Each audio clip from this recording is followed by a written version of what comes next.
My name is Manar Alshahrouri. I am the Medical Director of the Pulmonary and Critical Care Services here at Bellin Health.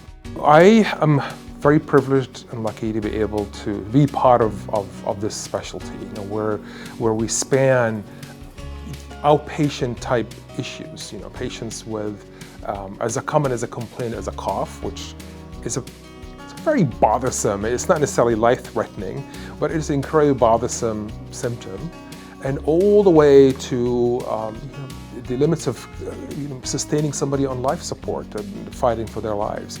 So my scope of practice kind of swings between those two extremes. Just walk in there, introduce yourself, shake hands, look in the eye, chit chat with them, and then come straight in the eye and talk to them as a person. A lot of times what we think the reason for the visit is, or whatever it is, may be very different from what that person's needs are.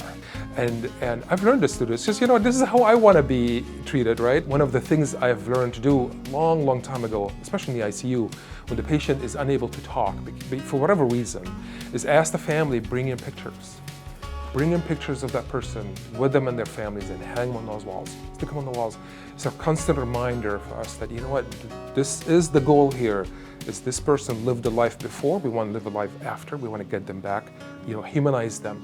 Kind of was very drawn to oncology, and it turned out later what I was really drawn to was the very sick, challenging people. So that's what I do. I take care of very sick people. That's what I enjoy. That's what gets me up in the morning, if I ever go to sleep, of course.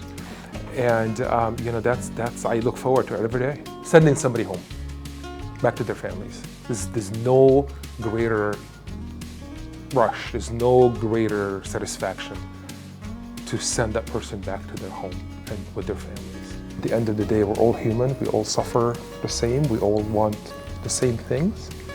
And it does ground you in reality.